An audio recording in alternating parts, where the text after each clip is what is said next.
Paso 1.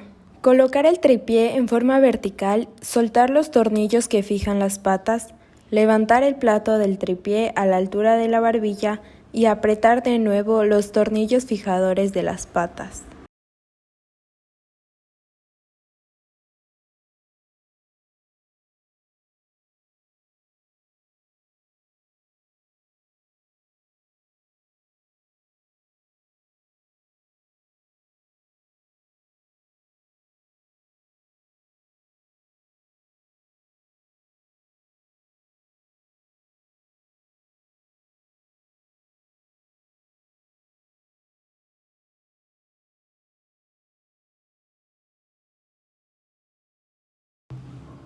Tomar con ambas manos dos patas del trípode y abrirlo sobre el punto o vértice. Tratar de colocarlo de tal manera que el vértice pueda verse por en medio del tornillo fijador, tratando que el plato quede lo más horizontal posible.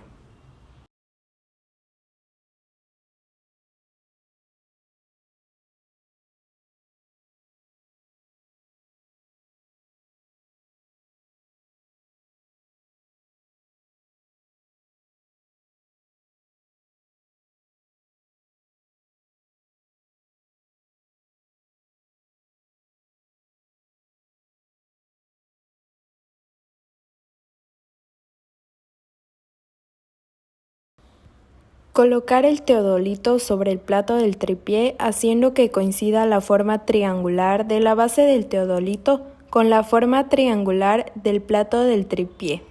Fijar el teodolito al trípode con el tornillo fijador apretándolo sin excederse de fuerza. Colocar la plomada bajo el tornillo fijador del trípode en el gancho correspondiente. Utilizar un nudo corredizo, nudo de 4, para fijar la plomada y ajustar la altura de esta misma lo más cerca posible del punto vértice.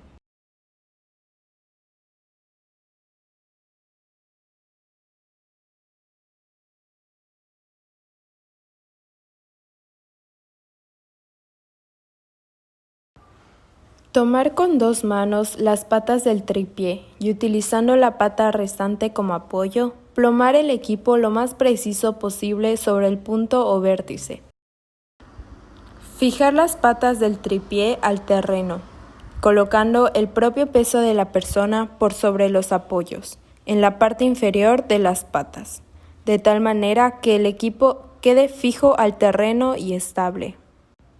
Ajustar la plomada sobre el punto o vértice soltando el tornillo fijador del trípode, desplazando el teodolito sobre el plato y volviendo a apretar el tornillo fijador una vez que la plomada se encuentre en su posición correcta. Nivelamos el teodolito colocando los niveles de burbuja a ambos lados de un tornillo nivelador, tornillo fijo. Con los dos tornillos restantes nivelamos cada uno de los niveles de burbuja, subiendo o bajando cada uno de los tornillos niveladores que le corresponda a cada nivel de burbuja, tratando de no tocar el tornillo fijo. Una vez que queden niveladas las burbujas, giramos el teodolito de tal manera que se repita este mismo procedimiento utilizando como tornillos fijos los otros dos tornillos niveladores.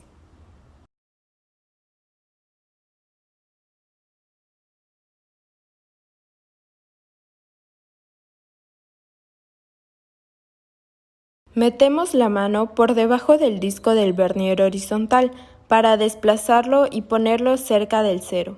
Posteriormente apretamos el tornillo fijador de movimiento particular y con la ayuda del tornillo de movimiento particular y una lupa ajustamos hasta que coincidan en los discos del vernier horizontal el 0 y los 230 en el lado de los minutos.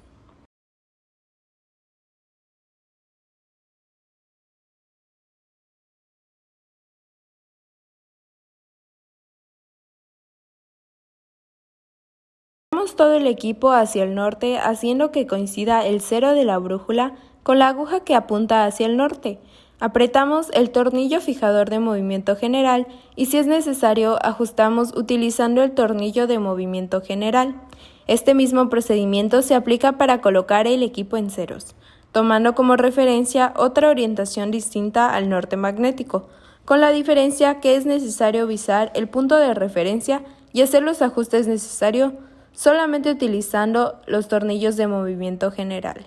Una vez que el equipo se encuentra orientado correctamente y el vernier horizontal en 0, se procede a realizar la medición de ángulos, para lo cual solo utilizaremos los tornillos de movimiento particular, por lo cual soltamos el tornillo fijador de movimiento particular, desplazamos el equipo hacia el punto por visar. Cuando se encuentre cerca del punto, volvemos a apretar el tornillo fijador de movimiento particular y ajustamos la visual para que quede exactamente en el punto visado utilizando el tornillo de movimiento particular. Para leer los ángulos es necesario detectar en el vernier horizontal cuál de las graduaciones corresponde al sentido en que giramos el teodolito. Posteriormente, tomando como referencia el 0 del disco superior, contamos los grados en el disco inferior teniendo en cuenta que cada grado tiene una subdivisión de 30 minutos. Posteriormente, ubicamos en el disco superior cuál de las graduaciones sigue el mismo sentido en que giramos el teodolito y procedemos a ubicar con la ayuda de una lupa la línea que coincide en los dos discos, por lo que dicha línea representa los minutos que deben agregarse a la lectura realizada en el disco inferior.